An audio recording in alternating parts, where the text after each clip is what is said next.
All right, everybody, welcome to Torah Studies. We have a very special class tonight.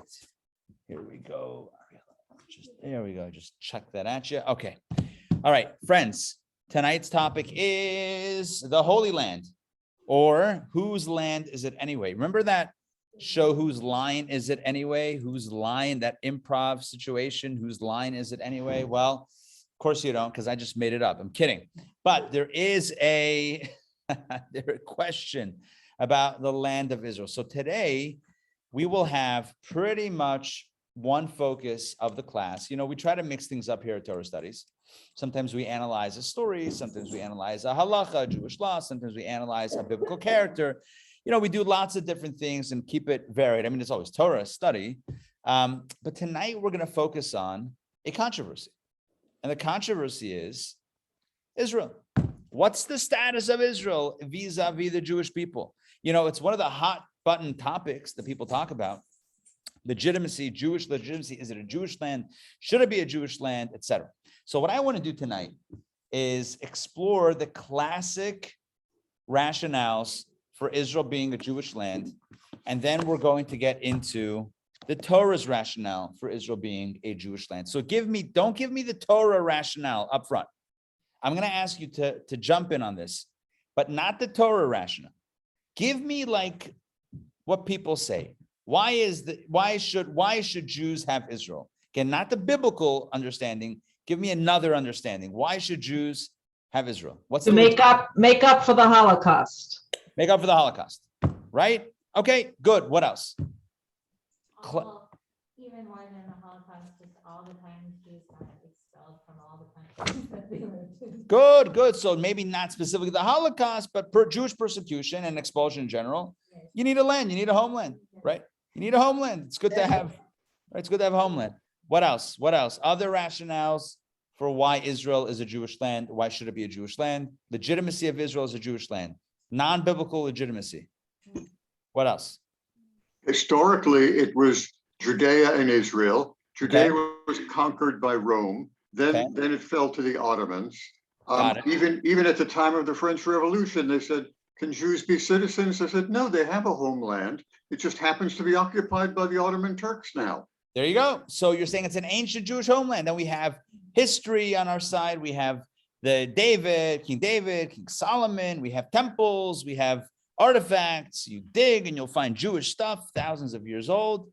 Good. Jews have always had a connection to the land. Good. So the historical argument. So we have, so let me just distill what we have. So far, we have two arguments that I'm hearing. One argument is the safety and security argument, right? That's one argument. The Holocaust, expulsion, it's the same thing, safety and security argument. The second one is the historical argument. We've been there for a while. It's ancient Jewish homeland. Give me a third argument. Maybe it's so basic. To observe Jewish law properly, because we don't get to live in a country that to observe Jewish law properly. Okay, that's a little too religious. It's a little too religious. Yeah, but that's a little too spiritual. I'm asking for more like, no, it's good. We're going to get there to religious stuff. But I'm asking for more mundane rationale. Well, there's a cynical rationale. Keep all the Jews in one place. I don't know. Oy. Now you're getting dark on me, Donna. And now we're getting dark. Hold on. Okay, no, I hear you. Okay, good. Okay, but I'm thinking of something else. What else? Give me this. We've always had a presence there. Okay, that's a historical thing. Give me one more. There's one more basic one. What about we paid for it? What? We bought the land before the homeland became in existence. We paid for every square inch of land. All right, and Mark has the receipts. Mark, he's going to pull them out as soon as he pulls in. That's what I was going to say. Contractual, legal. Contractual. Okay, good. What else? Give me something else so basic. We won a lot in the war. Say it again. We what? We won a lot of wars? We won a lot in the war. Well, okay. Adina Malka, jump in. Oh, the UN gave us that land. That's what I'm looking for. And that's what I'm looking for. Listen, not saying that nothing else was correct, but Adina Malka, you and I were beaming information. Yeah, see that? Boom. We got this. Okay. So here's the deal. And I'm going to start, I think, in reverse order than what was said. And I want to lay out the classic understandings. right? What makes Israel a Jewish land, or why is Israel legitimately a Jewish land? So you'll have three arguments. Typically, you'll ask somebody, or somebody's defending Israel, defending the Jewish state. They're typically going to trot out. I've heard this trotted out. I love that word, trotted out. Picture a horse. You trotted out three arguments. Argument number one is 1948. Balfour Resolution, UN decided, fine, good, done, Gandic. Ottoman, it was under the Ottoman rulership, the British mandate, right? Remember the British mandate? Balfour Resolution. Can I quote some stuff? The Balfour Declaration, Balfour Declaration, not resolution. Balfour Declaration, promoting the establishment in Palestine of a national home for the Jewish people. Boom, done. And then when the British pulled out, the UN said, hey, we'll give a little bit to the Jews, a little bit to the Arabs. The Jews said, yes, we're in. And that was 1948. The British pulled out in 1948, and that was it. The Arabs said, no, we're going to fight. Okay, that's on them. But the Jews said, okay, good. Israel becomes a state. So many people will say, why is Israel legitimately a Jewish state? Because the world body said it is. The world body stamped it. I can't get this. Correct. Are you guys with me on that? Yes. Yes. Okay, good. That's one argument. May 14th, 1968. It happens, and that's it. Now as follows. Second argument is survival and safety. Jewish survival and safety. It's dangerous historically to be a Jew. I mean, we're running concurrently a course on anti-Semitism, and although you don't need a course to know this, it's not always been easy for Jews. And part of the problem is that Jews have many times throughout history, over the thousands of years of our history, have had no place to go. So having a homeland, having a state, having a place to go and to be safe, to be under our own sovereignty is very beneficial. You with me on this? We're talking about legitimacy of Jewish connection to Israel. All right, classic rationales for this, classic rationales. So we have, international law. That's what we'll call international law, a Balfour Declaration, UN resolutions, okay, that's fine, international law. Second legitimacy for Israel being a Jewish state is the fact that we need it for Jewish survival and security. Good. The third rationale that's trotted out, which was mentioned, is the historical argument. Look at the history. We've been there for thousands of years. King David, King Solomon, archaeological finds, 2 temples. You have a very strong historical argument of a connection between the land of Israel and the Jewish people, and that helps legitimize for many, the idea of Israel being a Jewish state. Okay, makes sense so far? Yes, sort of. Yes. All right. Good. Simple. However, the problem is when you look Shapir, when you look a little bit closer, using some Talmudic language here, don't mind me. When you look a little bit closer, you realize that all three arguments can be poked, which, by the way, guess what's happening nowadays? They're being poked, right? Because if the basis of Israel is international law that the countries decided, or the British mandate, the British decided, who the British? What if we disagree? What if the International League of Nations decides we don't like Israel? Do you really want to put Israel in the hands of the UN and say Israel exists because of the UN? Really? You know what else the UN is saying about Israel? Right? Is that the foundation of Israel? You understand what I'm saying? Does it make sense? Yeah. In other words, if the whole edifice of Israel being a Jewish land is because, or being the Jewish state is because of international law, again in Yiddish, achen vei, which is synonymous with oivei, which is synonymous with we in trouble, right? If that's the foundation of Israel, international law, gewalt. I mean, that's not a great thing, right? There are those who say that the Balfour Declaration, there was no right for that to happen. There was no right. There was no justification for that to happen. Taking land from people and giving it to someone else, internationally, it's immoral. It's illegal. Some say that. So that's the basis. It's not a great basis. So that's number one. But hold on. By the way, time out. I'm spiking the ball here for a second. I'll take my mouse. All right, time out. I'm not suggesting that these reasons, that these rationales, these reasons, these concepts are indeed flimsy. What I'm saying is, or indeed incorrect, what I'm saying is that they are vulnerable to attack from those that have attacked it, and they've attacked these points. I'm just sharing with you what opponents will say. International law. They were wrong. We disagree. Today, take a poll. You want to take a poll? Is Israel kosher? Let's take a poll today, right? You want to see what international law say? How UN resolutions. The UN has condemned no country in the world more than the state of Israel. That's right. And you want to base it on the UN? That's a very shaky foundation. Yeah, you can't build a tower on a shaky foundation. Not good business. All right, what about Jewish survival? So say, okay, fine. So forget the international law. We need Israel for Jewish survival. Can't everyone just agree with that? And the answer is no, not everyone agrees with that. You want a place to survive Jewishly? Great. Find a nice little city, find a nice town in the Midwest, find a nice country that's not inhabited by others, and settle there. Find an island. That was a plan. It was a plan. There was a plan. There were alternatives. So the question is, you need a place for security? Why this place? Why this place where other people were there, right? You kicked out. Yeah, you kicked out people from their land for your safety. That's not right. That's not moral. That's not ethical. Again, I'm not saying this, although I literally am.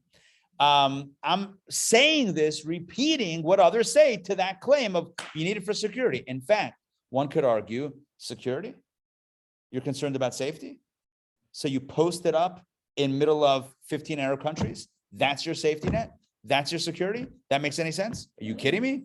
Are you Meshuggah? It's like, oh, we need a place where finally we're going to just be left alone and no one's going to bother us. Let's just set up shop right over here. Are you kidding me? This is the place to set up? That makes no sense. Right? I mean, but that's the counter argument.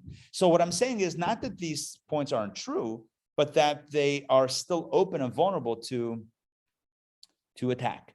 So from the international perspective, it's attacked. From the safety and security perspective, there's an attack. What about from the historical perspective? Well, certainly they can't deny the fact that thousands of years of Jewish history lie in the land of Israel. Number one, they do. Number two, yeah, but history is weird like this. Like where did the Jews get it from? The Canaanites. So if we're looking back, if it's TBT Wednesday, turn back time Wednesday, if we're like going back in time in our DeLorean, right? 88 mph, whoosh, yeah, we're going back in time, changing that dial, tweaking it back a few thousand years, keep on going. Is it still Jewish? Keep on going. Is it still Jewish? Right? So you're saying, we've been there for a long time, and so are others. And you know what? That's the way it works. You get it, you lose it, someone else gets it, they lose it, just because you once had it. I have this all the time. It doesn't mean you should always get it. That's the end of that sense. I have this all the time. My kids will say, oh, I was sitting there, to another kid that gets into a seat. And then the other kid's like, well, when were you sitting there? And the answer is yesterday. And then they're like, that doesn't count. And the question is that our claim? We were there, we were there 2,000 years ago. We had some temples. I think we're going to just mosey on back in because we left some stuff buried underground. I think we're going to excavate it now. I mean, is that the argument? Because that could be poked. Oh no, but we were always there. All right, there were other people always there also. In and out, people are coming and going. It's a popular place. Here's my point. Don't misconstrue me. Please don't get me wrong. I'm not saying that it's not legit. That would be highly unlikely for me to take a position like that, right? Just letting you know, highly unlikely that that's my position. I'm just saying that because I've heard this. You go to like a conference about Israel, right? And they're saying, Israel and Jews and advocacy, security. We need it if we've ever needed Israel, it's for security and the international law. And these arguments are trotted out consistently. And you know what? They're not that convincing. They're just not that convincing to someone who says, yeah, international law, they got it wrong. The history, other people have been there. People were there before you were there. And safety and security, find somewhere else. And don't post up right there, middle of people that are living there. So what we need to figure out is,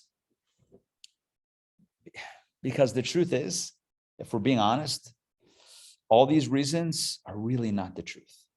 If we're really being honest, it's not the truth. I hate to say it so bluntly, but it's kind of like when you have a real reason, but someone asks you why, and you come up with a different reason because you're uncomfortable to say the real reason. You know what I'm talking about? Yeah. Did that ever happen? A present company excluded, right? None of us would ever do that because we're always super upfront and transparent. But like, sometimes like you have a real reason, but then you have the other reason that you tell people because like you don't want to say the real reason. Why don't you want to say the real reason? I don't know. Depends on what the real reason is. Say it again. I'll say the real reason. Adina Malka, I feel like we're ready for it. God gave that land. Oh, there you go. Guess who says that? No one. I was at an APAC conference in the Cobb Energy Center a number of years ago, and rabbis were up there, and they're like Holocaust and UN and history. And then an African-American pastor from Ohio gets up there, and she's like, the Bible says that God gave it to the Jews. I'm like, finally, someone says it. Finally, someone's going to say it. All right. It took a little while, but someone's saying the truth. But we don't want to say it. Oh my gosh. Right. We want to sound like the religious wackos that are like quoting the Bible. Like that's us. No. So we construe all these other stories. But the truth is, every other story, which is not the real story, you can poke. Every other story you can poke. There's one story you can't poke, which is black and white. Now, what if we don't believe in it? Okay, so let's take the journey tonight. Look, this is all the intro. Hopefully, it's been an interesting and engaging intro. But this is all the intro because we're going to get into what the Bible says about Israel, and I'm sure you know what the Bible says generally. But tonight, my goal is to go a little bit deeper to see really what the Torah says about the Jewish connection to the Holy Land. Make sense? You guys with me? Thumbs up if you are. Great. Good. All right. You guys with me? Yeah. All right. Great. All right. Let's begin. So what we're going to do is start from a very interesting narrative in this week's Torah portion. The story goes that Yitzchak Isaac is living in the land of Canaan, the land that will later on become known as this land of Israel. And there's a famine that breaks out. There's a big famine. There's no food, big drought. And Isaac wants to move somewhere where there's food, because when there's no food and you need food, you got to go where there's food. Remember the beginning of the pandemic? You guys remember this? OMG. Wow. Oh my gosh, nothing. No pasta, right? That was like, that's when I knew it was serious. Were you here at the Beltline Murder Kroger? Yeah. Well, they don't call it Murder Kroger anymore. Not anymore. No, they rebranded it Beltline Kroger. We know it's Murder Kroger. By the way, every Kroger in Atlanta has a different name. For those that, Murder Kroger, sure. Oh my gosh. I have not seen that, but I need to look that up. Look, there's the Disco. Am I wrong here? Disco Kroger. No, it's Kroger. Kroger. No, Anyway, all right. Rabbi, at Anthony Mall, it was the gay Kroger. Okay. It was a gay Kroger. All right. You have all types of Krogers. Kroger is, for some reason, Publix never gets any adjectives. Publix is Publix. Publix on Ponds. Publix is just like consistent. In Kroger, you get it's interesting. All right. So anyway, I remember in Kroger, I was there the Thursday night. When were you there? Thursday night also? When were you there in that Kroger before pandemic? BP or BC before Corona? I'm asking. Yeah, it was that weekend that everything was shutting down. Anyway, you have the receipt? Sure. Oh, you have the picture. All right, so we're gonna show it around. But look, here's the deal. Like I remember going there. I went with my wife. I went with Leah, and we're going there Thursday night. And we're like, we're gonna resist the need to like panic buy. And we get to the store, and everyone's panic buying. And guess what happens? panic buying. I'm like, I don't know why I need this. And I don't even know if it's kosher. No, I'm kidding. I checked. No, but like, let me just grab stuff. God forbid. No, I'm just grabbing stuff off the shelf. It's like someday we'll need it. Who knows, the world's end. I'm kidding. That wasn't exactly. Oh, by the way, I saw someone that I know, and he's like, I wasn't sure whether I should panic, but if the rabbi's here with a full cart, I'm going to panic. I'm like, oh no, but panic. Anyway, so that's a true story. So here's the deal. So Yitzchak wants to move to a place where there's food. Right? And God tells him, hey, do not go outside of the land of Israel because you're holy. You're holy and you got to stay in the Holy Land. So let's read this inside. I'm going to read this inside. This is text 1a. Page 70 in your booklets. If you crack it open, it should be on, right there, page 70, third page or so. Text 1a, I'm going to read this. So God appeared to Isaac and God said, do not go down to Egypt. Well, apparently Isaac was thinking about going to Egypt as his dad had done in the previous famine years earlier. So God says, don't go down to Egypt, dwell in the land, stay put in the land that I will tell you, sojourn in this land, stay in this land, and I will be with you and I will bless you to you and your seed. Will I give all these lands and I will establish the oath that I swore to Abraham, your father. Listen to this. God says, don't leave, stay here. And I'm going to give you this land. Oh, Sandrine, turn around. Let's see. Oh my gosh, that's empty. We're looking at empty shelves in Kroger.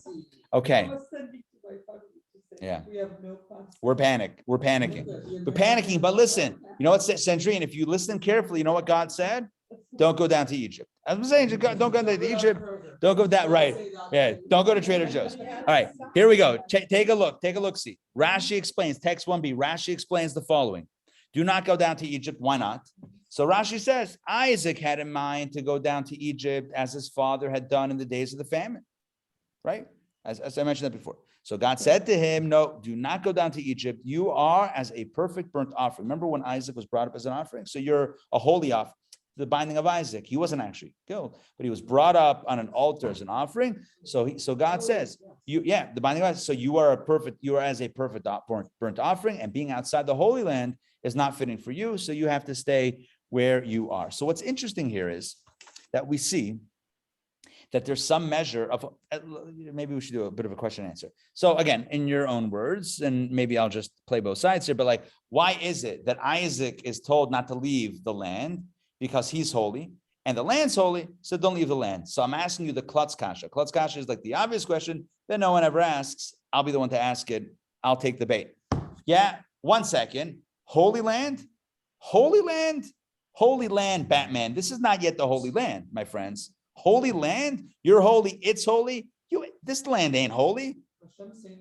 Well, but that's my question. Yes. So Linda's like, Rabbi, with all due respect, God just said it is. Yes, but that's my question. My question is 1 second.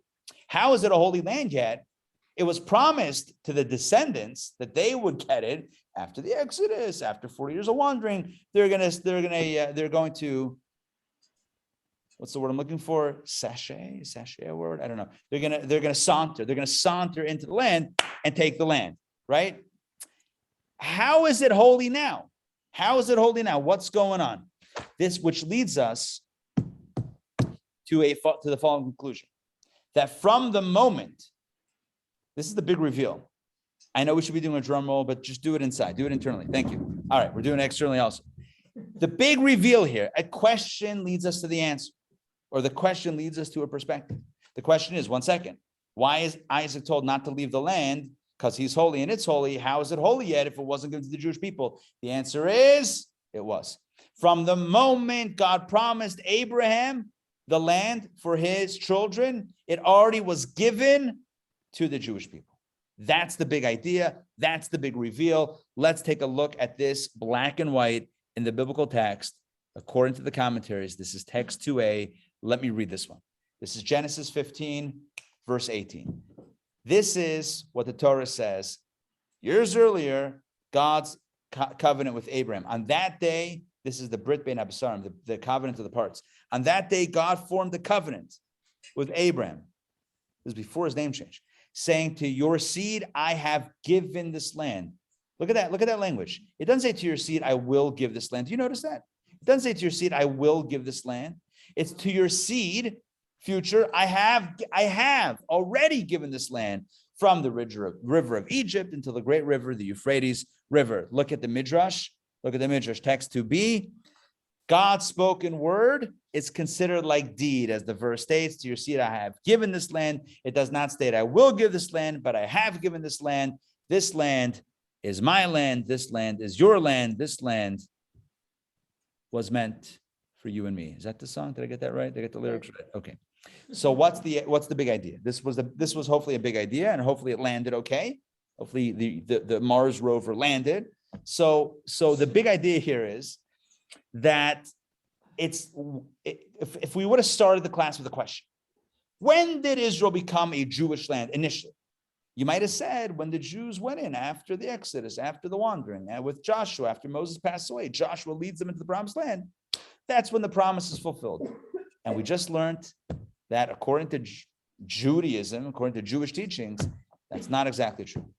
The land of Israel becomes a Jewish land the moment God says to Abraham, this land I've given to you and your children. From that moment, it's to your seed in the future. I have already given it. It's already yours, which explains why Isaac was told already in his time, don't leave Israel, even though there's a famine, because you're holy, but the land is not Israel yet. On some level it is. It already has some level of holiness and attachment. It's already considered to be a Jewish land, and therefore Isaac, don't leave the land. So Yeah. just want to, so in this case, possession is not 9/10 of the law. Correct, exactly, right. Possession, who's in possession? The Canaanites, exactly. It's not there. So from a Jewish perspective, from a biblical perspective, it's a Jewish land, even though it wasn't yet, I mean, I guess you could say it wasn't yet formally assumed, the ownership wasn't formally taken, but it was already there. And we're going to figure out, and the class is going to kind of parse these two things, like what was initially and what happened when they did go in, and what are the two stages. But already there's an association, not just a future promise, but already there's a status. Now, let me show the following. Rabbi. Yeah. Can I ask a question? Richard, jump in. Yeah, I understand this, and I know the promise was given to Isaac from Abraham, but yet when you say, I don't have a problem with this, but I can see it could be interpreted that way. When you say the land is given to your descendants, Abraham, the Muslims are descendants of Abraham. That could be a thorn. Right. I understand. I understand the lineage went to Isaac. I understand, but still, technically they say, well, wait, we're descendants of Abraham. Right. Yeah. So the way to understand this is that God also clarifies that when I said your descendants, I mean Isaac. Okay. And God says to Isaac, when I say your descendants, I mean Jacob. Okay. So it's if you follow the Plinko chip down the board, right? It bounces. It doesn't go either or both. It goes. It's got a certain direction, right? The lineage is leading toward a certain path. But good question. It's a valid question. But that's the angle on it. Okay, now here's the deal. I want to share with you that based on what we just presented, which is a big idea, and maybe doesn't seem that big, but again, the premise here is that 440 years before the Jews actually stepped foot in Israel after the Exodus, 440 years. Isaac was born 440 years before the Jews entered with Joshua. It's already considered to be Jewish land. It's already given. It's already done. This explains a very interesting story that I think most of us are familiar with. Remember the story in the book of Numbers with the daughters of this fellow named Selafchad? So there's a guy, Selafchad, who has 5 daughters, no sons, and he passes away. And the daughters come to Moses, because they're talking about, Moses talking about like dividing the land and giving, each tribe and each family within each tribe certain pieces of land. And so the daughters say to Moses, look, hey, our father is not here with us. He only had us 5 girls. And we just want to make sure that our the piece of land that he would have gotten is ours. Like we can take it. He's not here. He doesn't have any sons, but we want to take it. Well, Moses is like, well, I don't know. Let's bring it up to God. And God says, yes. The question is, why was Moses unsure? Yeah, if the guy has no sons, sure, the daughters, like it seems like a no-brainer. What was the question? So the Talmud explains along these lines, and it's a brilliant analysis. So help cup with me for a second. It means like follow the logic. What were the daughters asking? They were saying that their father would have received a piece of land, like in the future, because they weren't in Israel yet. They were in the desert. So in the future, had he been alive, at some point in the future, he would receive a piece of the land, right? He has no sons, only daughters. So we want that piece of land. We want to get that when we go in and he's not here. But what kind of inheritance is that? He never had it to give it. Are you with me on this? They're trying to inherit it, but what are you inheriting? Does that make sense what I'm saying? Okay, maybe I should back up a second. The tribal identity goes by the dad. So Jewish identity is the mom, tribal identity is the dad. So to get a piece, it's a patriarchal piece. Okay. So what are the daughters saying? Our father would have gotten a piece and we want to inherit that piece. It's like, with all due respect, right? Good question, but he never got a piece. He's not going to get a piece because he's not going in the land. He's not alive to go in. So how can you inherit a piece that he's not getting? Are you with me in the question? That's why Moses asked the question to God, because Moses was unsure what's going on. This is what the Talmud explains. And what was God's response? Essentially, between the lines, God's response is, the land was already given, which means you already own it, which means Salavchad, the father, already had a piece of the land before he died. Are you with me on this? Even before they went in. And he already owned it. Now that he passed away, we can say that the daughters inherited it. Otherwise, it would have never been triggered. The inheritance would have never been triggered. Are you with me? Any estate attorneys here? I'm joking. Yeah, it's like you have to own it to bequeath it. So if he's not alive, when they enter, he never owned it to bequeath it to his daughters. But the point is that from the time that God promised Abraham and Isaac, it's already owned. So Tzalafchad has it, so he can bequeath it upon his passing, even though it's all that happened before they entered the land. Does that make any sense? Honestly, if you didn't get that, it's also okay. If you got it, extra bonus points. That's my extra credit for tonight's class. Good. If you got it, excellent. So here's the point. Here's the short point here. The Jewish relationship with the land begins when? Abraham's times, Isaac's times, hundreds of years before they went into the land, which then sets up the ultimate doozy of a question. And what's the ultimate doozy of a question? That's going to happen with text number 4 from Rambam. Text 4 from Maimonides, which I'm going to pull up on the screen, and I will read this.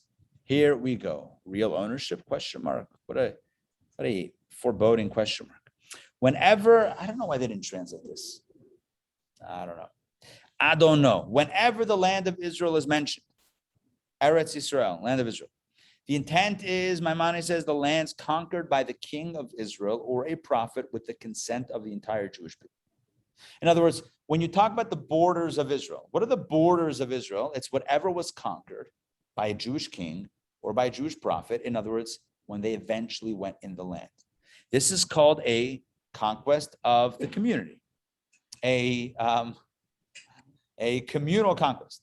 If, however, an individual Jew, a family, or even a tribe, but one of them, goes and conquers a place for themselves, even in the land given originally to Abraham, it is not considered as the land of Israel in the sense that one is obligated to observe all the mitzvot there. Let me explain. There are certain mitzvot, as you know, that can only be done in the land of Israel. Yes? You with me on this? Certain mitzvot that can only be done when you live in Israel. Like, for example, the sabbatical year, the Shemitah year, letting the crops.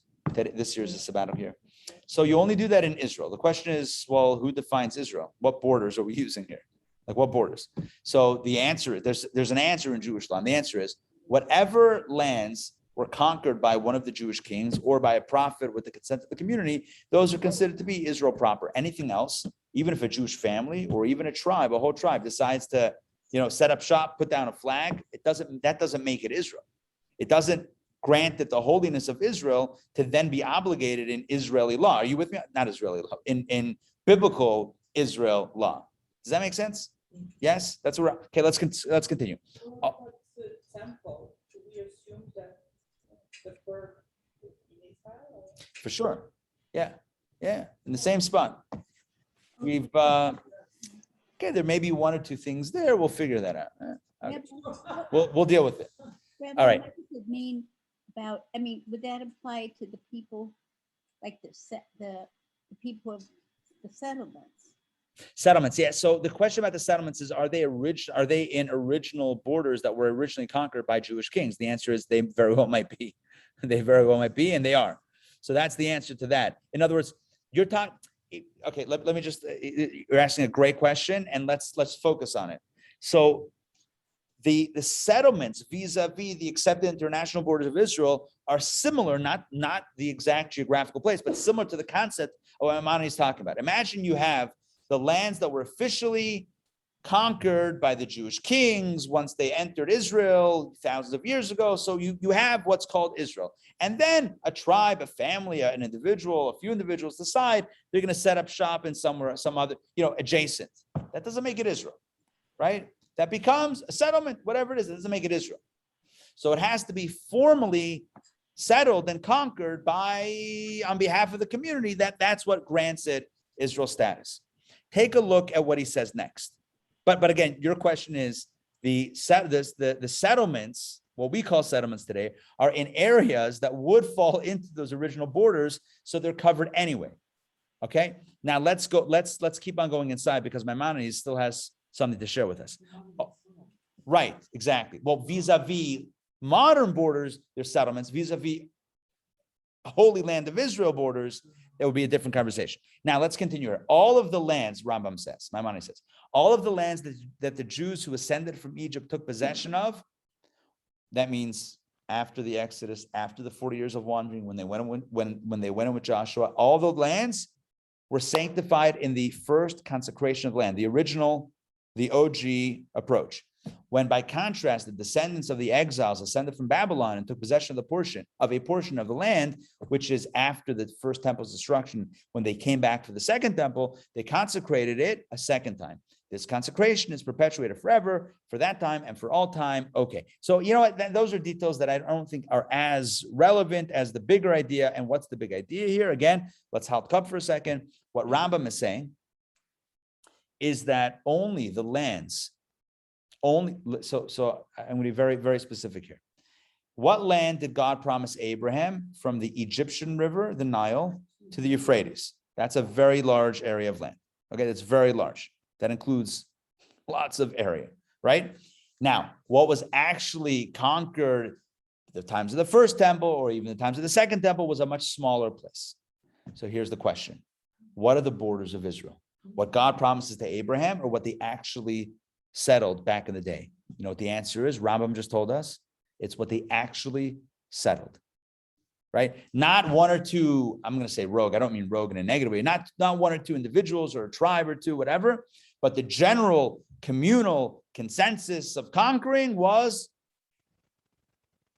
Israel, the ancient land of Israel. But it wasn't the whole swath of land. And in halachic terms, you wouldn't have to, even if you were a Jew living in one of those other areas, you would not be obligated in Shemitah and the sabbatical year and in other mitzvot that are dependent on living in the land of Israel because it's not officially Israel. Rabbi? Which begs the question, 1 second, Richard. Let me ask the question and hopefully this will make sense. Why are we saying all that? Like, how did we get here? So let me just explain. We got here because we started the class by saying that from the moment God promises Abraham, the land of Israel, it's Jewish. And now we're saying, no. Only the lands that they actually stepped foot in and conquered after the Exodus, those are the lands that are holy. Are you with me on this? Seems like a contradiction. Did it happen with Abraham and Isaac? Or did it happen with the Joshua conquest and the King David conquest and the King Solomon conquest and the post-First Temple, post-Babylonian exile conquest? What are we talking about here? When did it happen? What's going on? I'm hoping you're not thinking in general, like what's going on with this class. I'm hoping it's clear. I'm hoping that the narrative that I'm sharing is clear. What we're trying to figure out is, when does Israel become Jewish? We have some sources that seem to imply all the way from the times of Abraham it becomes Jewish.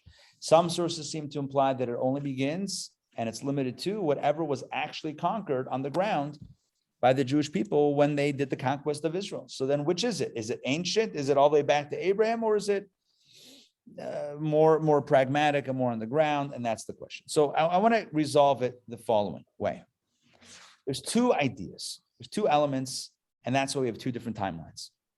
One element is ownership, like legal ownership, and the other element is sanctity and holiness. Two different elements.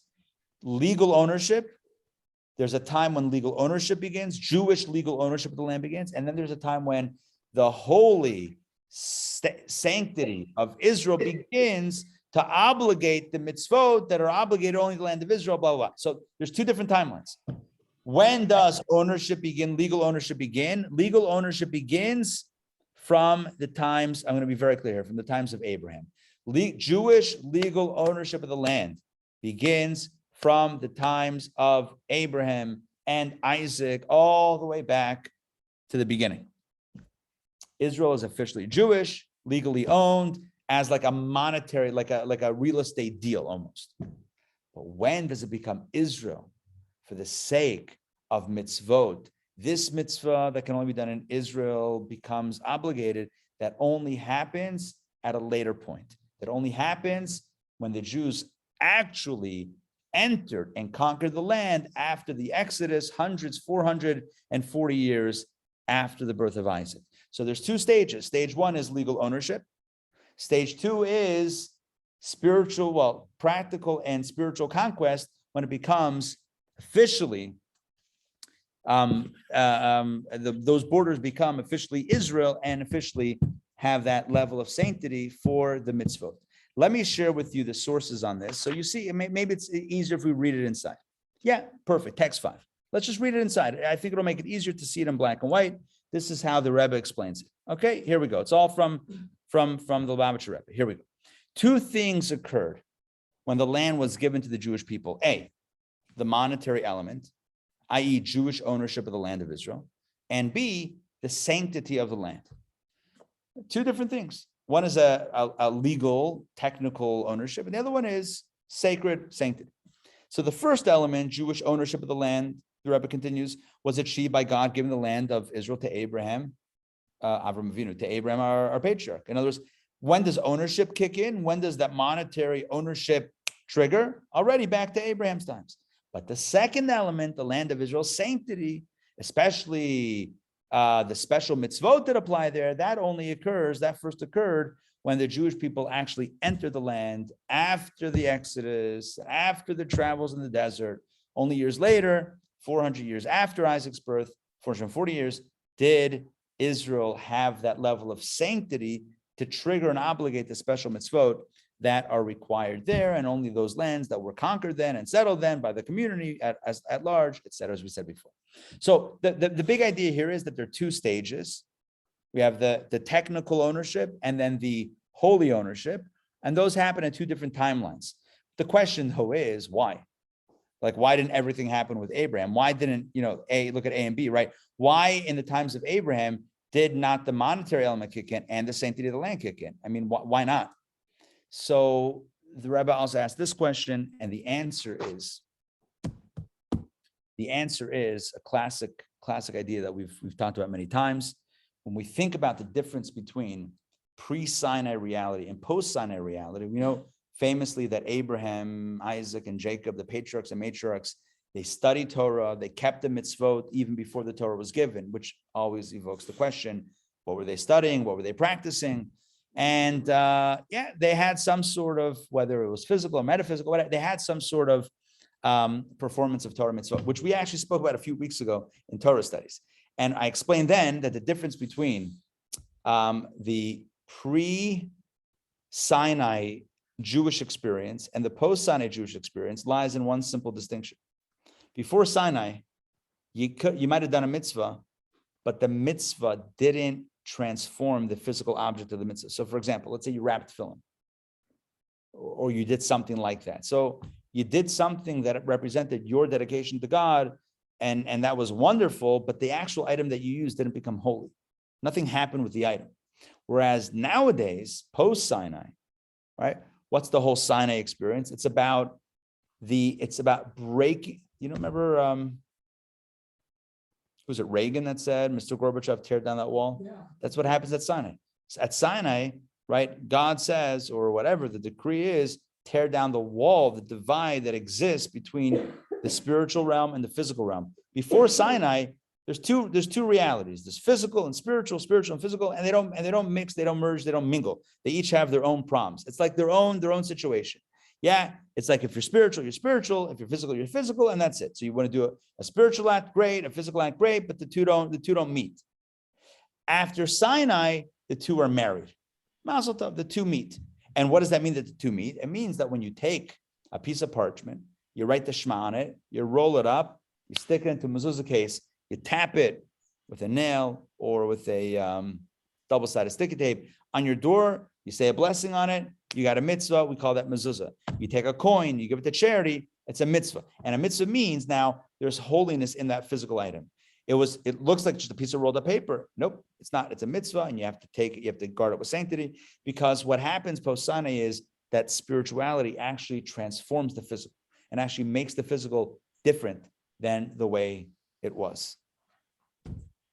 Right. In other words, it takes the mundane and makes it holy, which explains why the Holy Land only became holy after Sinai.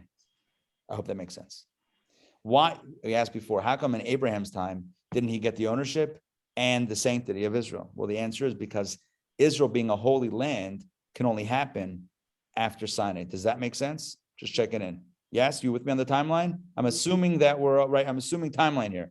If we break it down, we have Abraham, Isaac, Jacob, Joseph, 12 tribes, Joseph, again, I'm just repeating it, right? Slavery, Moses, 10 plagues, Exodus, splitting of the sea, Sinai. 40 years later, they go into the land. Well, that explains why the land didn't become holy in the times of Abraham. Abraham owns the land. He gets the land. It becomes Jewish land all the way back with Abraham as soon as the promise is made. It's already Jewish land. And that's why Isaac is told, don't leave the land. It's Jewish land, right? Don't leave the land. But the holiness of the land, I know we called it holy before in Rashi, all right. But the holiness of the land vis-a-vis the mitzvot, that only can trigger when the Jews go in after Sinai, after the wandering, that's when it can become holy. Why? So why? Because a land can't become holy before then. But why then? Why only 40 years after? Yeah. Because, well, they could have theoretically gone in right after Sinai. They were supposed to go in right after Sinai. So if Sinai would have happened, the divide, the mechitza, that separation would have been busted open. Spirituality would have had the ability to transform physicality, materialism. So if they would have gone into, if they would do a mitzvah, the leather becomes holy, the parchment becomes holy, the wax becomes holy, the wool becomes holy, the physical coin becomes holy, like the matter changes, right?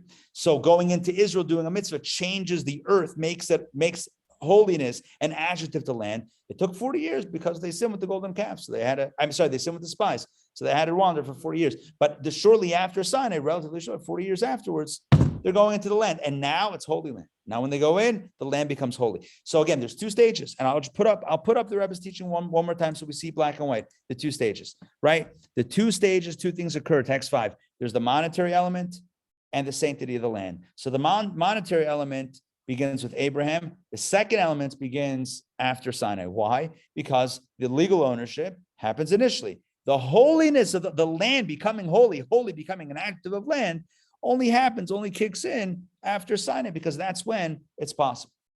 So if Isaac had never left in the first place, there wouldn't have been that. Yeah. So Isaac is told, right. So here's the thing. Isaac doesn't actually leave. Isaac is looking to leave, and God says, don't leave because you were brought as an offering, and this is the promised land, although it doesn't have that level of sanctity as we were explaining right now. It doesn't have that formal level of sanctity then, but it's still Jewish land. So God says, don't leave it. So the message for us, here's the takeaway. And I still have another takeaway after the takeaway, but here's the takeaway number one. Takeaway number one is that when we think about the question, if we want to go all the way back to our opening conversation, somebody says, Jews are in Israel, they don't belong there. Right? And you're like, no, we do. UN resolutions and Balfour declarations and survival and safety and history and whatnot. And you know what the real argument is? It's in the Bible. God gave it to the Jewish people. And from that time on, it's been a Jewish land. And Rashi speaks about this in the very first Rashi on the Torah, which I must share with you. Take a look at this one right here. I'm opening up the text here online, but also please flip open to text number 9 on page 80 in your books, page 80, text number 9. Look at Rashi. Rabbi Yitzchak said, this is the first comment of Rashi on the entire Torah, Genesis 1:1. So the rabbi says, Rabbi Yitzchak says, shouldn't the Torah have started with the verse, this month is to you, which is the first commandment with the Israelites, that the Israelites were commanded? Why then does it begin with, in the beginning, with the story of creation? In other words, if the Torah is meant to be a book of laws, so why not begin with the first law we were given as a people, which is the law of Rosh Chodesh? Why begin with the story of creation with a narrative? Who cares the narrative? Narrative, shmerative. Why do we need a narrative? So Rashi explains, the rabbi answers the following. This reason is reflected in the verse, the strength of his works he related to his people to give them the inheritance of the nations.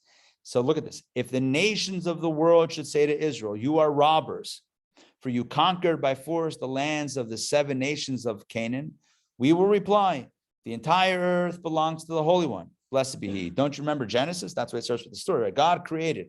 He created it and gave it to whomever he deemed proper. When he wished, he gave it to the Canaanites. And when he wished, he took it away from them and gave it to us. This is the story. And you might ask, well, maybe he took it away from us and gave it to someone else. Nope. That's where we come in and say, nope, because once it was made holy, it has eternal holiness. And once God promised it to Abraham, it's an eternal promise, as God himself says in the Torah, black and white. This is an eternal promise for all generations, for all your for your children, for all time. This is clear, black and white in the Bible. And so if we're really trying to understand what is the Jewish connection to Israel, what is the Jewish claim to Israel, it's not 1948. It's not the Holocaust. It's not King David. It's God and Abraham. It's God and Isaac. It's God's gift to us. Now, person might say, sure. But do you think anyone's going to listen to this argument? Right? You think anyone's going to listen? Who's going to listen to the argument? We're going to say, no, the Bible says. You say, what's the Bible? So first of all, slow down. First of all, all the major religions, Christianity and Islam, all take into account the Bible. When I say the Bible, I mean the 5 books of Moses. So number one, many billions of people on earth are into the Bible. Okay, so that's number one. So we think like, who's going to listen to that argument? Hold on. First of all, it's true. Can't go wrong with the truth. Second of all, I mean, that is really the foundation of the land. That's what makes it a Jewish land. Nothing else really makes it Jewish. That's the core of it. But if you're asking, well, who's going to believe that? Well, slow down. Many people believe that. Number two, if somebody doesn't believe it, at least we should know the truth. At least we should tell our kids what the truth is. At least we should tell Israeli soldiers who are putting their life in the line, and maybe they don't know half the time why they're even doing this. Why are we even here? Can you imagine? So I need to share with you to close out a letter. This will blow you away. I think it will. I hope it will. This is a letter that the Rebbe wrote to then Israeli President Zalman Shazar. This is, what year is this? 1 second. I wish I had the year. This letter will blow you away, and it's on page 83. If you have a book, if you have the handout, here we go. Page 83, text number 11. This is our final text. This is the Rebbe, the Lubavitcher Rebbe, writing a letter to Zalman Shazar, the then president of Israel. I have received complaints, says the Rebbe. Why do I invoke the biblical land of Israel, the Holy Land, and the covenant with Abraham in connection with modern Israel? Why? The Rebbe is saying himself, like, I get heat for this. Why do I mix God into the picture? After all, they say, those who fought for the creation of the state, those who led it, those who currently direct it, and its authorized representatives, they all proclaim and take pains to emphasize that Israel is a state founded in 1948. My answer, put frankly, is that their narrative is false. No new entity was created in 1948. Rather, that was the year in which a large part of the land of Israel was liberated. This is fire. This is pure fire right here. Are you with me on this, guys? Yes? It continues. An entity established in 1948, based on the agreement or authorization of the nations of the world, has no strength or justification in terms of an authentic response to the claim, you are thieves for having conquered lands belonging to others, etc. In other words, how do you answer the claim? You're a ganef, you're a gazlan, you're a thief, you stole the land. 1948, that doesn't answer the question. So 1948 was immoral and illegal. How does 1948 answer the question? Which is a claim, by the way, that the Rebbe writes this decades ago. I wish I knew which year. It's a claim, right, raised by the Arabs, the Vatican, the UN, and some Jews as well. That's why it's so critical to underscore that it is our God-given homeland. Look what the Rebbe concludes over here. Now, I do not delude myself into imagining that these just and honest arguments will prevail in the United Nations, in the Vatican, etc. In other words, the Jew who says, no, God gave it to us, look in the Bible, will that really convince the UN? Will that really convince the Vatican? Maybe not. Nevertheless, transmitting this truth is critical for the morale of Jewish youth living in the Holy Land, including those serving in the IDF, for Jewish American students, and for the Jewish youth of other countries as well. And that's the conclusion of the story. And my friends, I have a line that I try to live with, and that is, you can't go wrong with the truth, because, right, because it's true, right? What's the worst that can happen? Someone disagrees. Okay, at least it's the truth. You make up a story, you get yourself in trouble. Are you guys with me? Yes. Yes. You make up a story, suddenly it's out of control. If you stick with the truth, you're on much more solid footing. So what happens? So we say, you know, what's our legitimacy? Israel, 1948, Holocaust, history. Yeah, sure. That's not really the reason, because all those reasons have a tiritz, have an answer, have an attack on them. The real answer, why is Israel a Jewish land?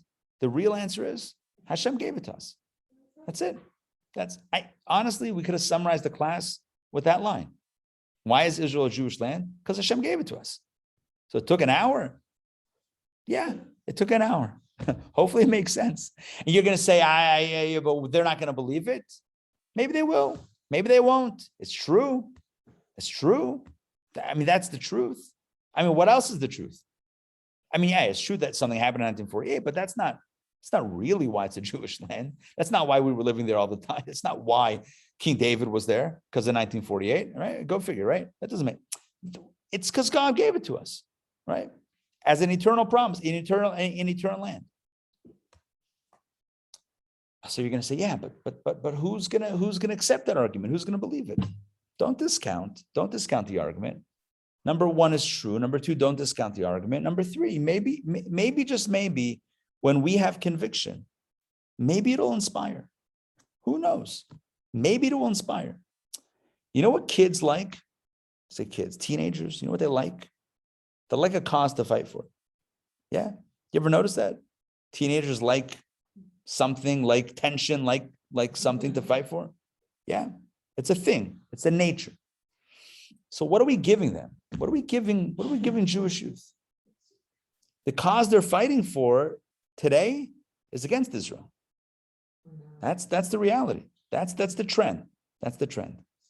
Because we refuse to say the truth. We refuse. We're too embarrassed. We're too embarrassed. God forbid we should say the word God and Bible and Torah. God forbid. I'm telling you, I was at this conference. You have rabbis and leaders and Jewish, and I'm not criticizing. But no one mentions God. And then you have the minister or whatever, the pastor, and she says God, it's the Jewish, the promise of God.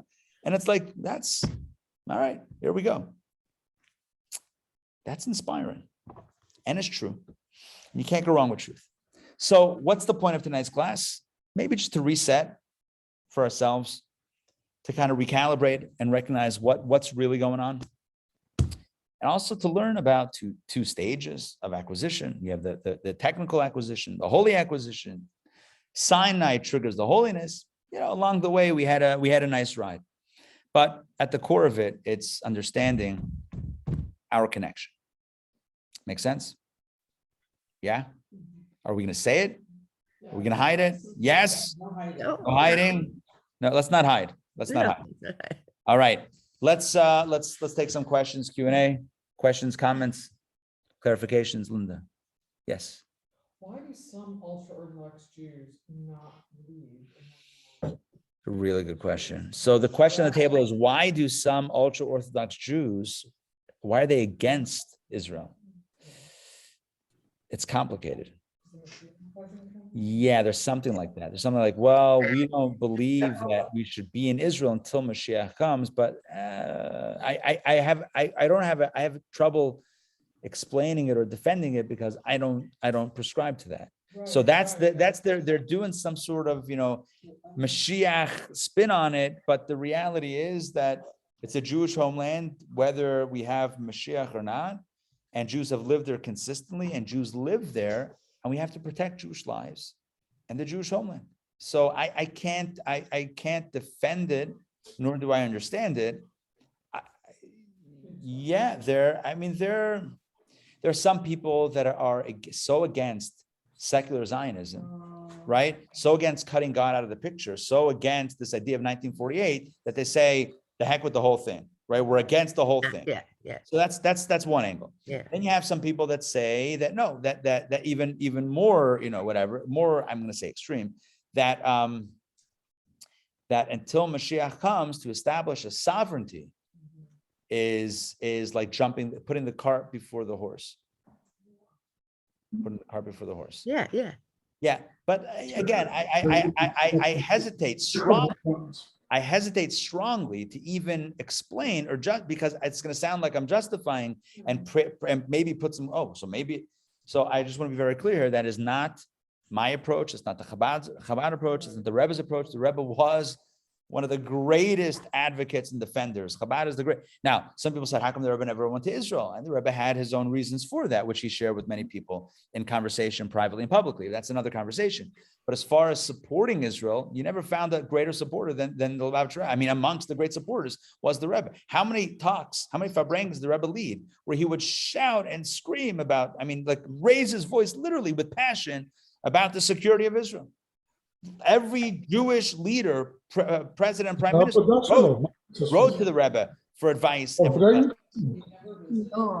never visited Israel. So people asked him. The Rebbe said in halacha to go to Israel and to leave Israel could be questionable if you anyway, whatever it is. So the Rebbe had his own reasons for it, maybe more technical reasons, but the Rebbe was a staunch supporter of the Holy Land. So again, today, the objective of today's session is to kind of, things that we all know, but maybe we don't always talk about, to talk about it and to present some verses and some classic teachings and some questions and answers on the topic, but really mainly to, what's the lashon, what's the expression, to motivate the base? Is that to energize the base? We're energizing the base. That's it. I know I'm preaching to the choir. Nonetheless, we're energizing the base. All right. Questions, comments. Rabbi, Hold on 1 second, Steve. Hold on 1 second, Steve. Hold on. Richard asked before, and I forgot to get back to you. My apologies, Richard. That's okay. Just two quick things. Two very quickly. What is the status of the 2.5 tribes that did not go into the land? What is the status of that land? That land, I don't believe. It's a great question. I do not believe that land had the status of the Holy Land, but I could be wrong. My gut reaction to your question is that it was still considered to be a settlement outside of Israel, not inside of Israel. They didn't go into Israel. Correct. They didn't go into Israel. Correct. I don't believe it had Israel status vis-a-vis Shemitah, sabbatical year, etc. I don't think it became like that. I could be wrong. I don't believe so, but I know it's discussed. I would have to look it up again. Very quickly. We'll have to ask Rabbi Google. Yeah. From the Nile to the Euphrates, that's biblical. And the question is that been talked about in terms of the Mashiach? Speaking of the Mashiach comes, will we then inherit that between the Euphrates and the Nile? Is that? Yeah, well, I'll give you even more. It says that when Mashiach comes, Israel will spread out across the whole earth. Now, what does it mean? Hold on, what does it mean? But what does it mean? It doesn't necessarily mean that the physical land is going to start like spreading and like, multiplying physically. It just means that the level of holiness of Israel, that whatever, the Holy Land, right? Whatever sanctity is in Israel currently will be present throughout. That's the idea. That's the idea. That presence will spread. All right, good questions. Mom. I wanted to say that just to add what you said about the Rebbe being a staunch supporter and defender of not just the religious aspects of the state of Israel, but the physical soldiers and government of the state of Israel. I believe it was the wars of attrition, I'm not sure, maybe the 72 Yom Kippur War. I was there, and the Rebbe said, he encouraged the generals. He said, go to Damascus, and they didn't. And we see what's going on in the city. It's a tragedy what's been happening in Syria. Had the Jews been in charge, I am convinced that the thousands and thousands of people would not have been displaced or died or been attacked by their own government and poisoned. Right. I'll tell you something, along those lines, the Rebbe said, you just reminded me of something that the Rebbe once said, that when we are apologetic, when we take a weak stance, when we're like unsure about like, should we really be there or not, that just encourages, that perpetuates the fight, because the other side others perceive a weakness and then say, okay, well, if you don't think you should be there, so then we for sure don't think you should be there, so let's fight. Whereas if there's clarity and there's confidence and it's like, yeah, it's our land, it is what it is, right? If there's clarity, it just doesn't mean everyone's going to love it, but at least, all right, where the room for negotiation is, where the wiggle room is. When the whole thing is wiggle, right? And then the whole thing is wiggle. It's just like when two parents don't agree and the kids don't know where they are in the world. Like I say always, yeah, exactly along those lines. I have a parenting example along those lines. So, the kid says, can I have some candy before dinner? I'm like, well, and the kid's like, well, no, I really want. Then eventually, sometimes you give it, sometimes you don't. But what if the kid says, I ate fleischsticks, I ate meat, and now I want milk? It's like, no, you just can't. No, it's like it's not like, well, maybe not. It's not so good, or it's like, no, you're just not gonna. It's not gonna happen. The kid doesn't negotiate because they know that you mean business. They know that it's a no is a no. When your no is, then already boom, we're off to negotiations. When the no is no, the no is no. So like, but here's really what I wanted to add to that. And I'm glad this is coming up now in the post game report, post class report, post class show. So, because this is very important, the Rebbe said, when Israel is more confident, when we have more self-confidence in why we're there and who we are and what Israel is, etc., there's more clarity. And listen to this: you're saving Arab lives. Arabs are dying. Yeah, they're dying because we're messing around with them. Exactly my point. Right, right. That's what I'm saying. I'm building off what you said. We're not giving them a clear answer because you're like, yeah, no, it's ours. We're negotiating. Oh, that's it. That's a red line. It's not a red line. It's like, what are we doing? It's like, what's the game is hurting them. In other words, if you really care about Arab lives, Palestinian lives, whatever you want to call it, right? Then stop fooling around. Like, it doesn't help anyone. All right, that's my piece for that. All right, any other questions or comments before we close out? I have a quick one. Yes, Sarah. I have no trouble telling another person what I think the truth is, and let's say, just to make it not just so personal, a person could be having that conversation and the other person replies, well, I have my truth. Right. So that still is no obstacle to you putting out your truth. Excellent. Well said. Well said. Right. Well said. We shouldn't be embarrassed for our truth. Right. And if someone has another truth, All right, you can't stop that. How can you stop someone from having their own truth? But Right. that doesn't mean that you shouldn't have a truth. Exactly. I'm agreeing with you 100%. Right. Just because the other person says, I have a different truth, good. At least they know that you also have a truth, that your truth is as strong, at least as strong as theirs, if not stronger. In other words, that their conviction is there. Otherwise, they have a truth and you have a UN resolution. You have a Balfour Declaration. Again, I'm not mocking these things. I'm just saying that they ultimately don't hold up in the long term. And by the way, I want to add something else because this is very important. Like, because I've seen today, again, we're doing this anti-Semitism course, and we're going to talk about Israel next week in lesson 3. A lot of Jewish youth, a lot of kids, a lot of American teenagers are not on Israel's side. It's a trend. I'm sure I'm not telling you anything new. It's a reality. I'm not saying all the kids. I'm saying there's a decent number of kids that I know, teenagers that came through our Hebrew school that are posting online a lot of anti-Israel stuff. And you sit down with them and say, wait a second, do you know how important Israel is? The Holocaust, safety, survival. You know what a teenager in 2021 is going to say? Jews are not victims. Jews are not weak, right? They don't see that. So the whole Holocaust card doesn't work anymore for kids. Are you with me on what I'm trying to say? I'm not saying it's not legit. I'm just saying it's not effective because it's not the ultimate truth. That's not why it's a Jewish homeland, right? It doesn't. Anyway, all right. I don't mean to belabor the points. All right. I want to wish everybody a good night. Laila Tov.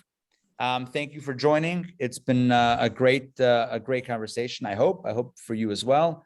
And we should have clarity and confidence and the morale to put out the truth for what it is. All right. One quick Yeah, thought. Steve. I'm not aware of any other nation that entertains discussions about its sovereignty. Right. I don't think the Bulgarians do. I don't think the Bolivians do. Yep. And why do we? Right. Now, like for example, Alabama will frequently use the term the sovereign state of Alabama because perhaps it feels threatened with respect to its sovereignty. So psychologically, why are we entertaining discussions about our sovereignty? Right. Like if you look at Alabama, they sometimes feel threatened by the federal government. So the question is, psychologically, why are we entertaining these discussions about our sovereignty? It's a good question. I would say it's a gut check question. In other words, it's a question that we have to ask ourselves, like, what is it about our position that lends itself to, the discussion? You could say it's anti-Semitism, we could put it out there like that, but, I'm not saying you personally, I'm saying one could argue that, but I think, the more confident we are, the less that conversation happens. There's a lot to talk about in this topic, but thank you for raising that point. All right, my friends, I'm going to run. Have a wonderful night. We'll see you guys. Great studying together. Laila Tov. See you soon. Take care, everybody.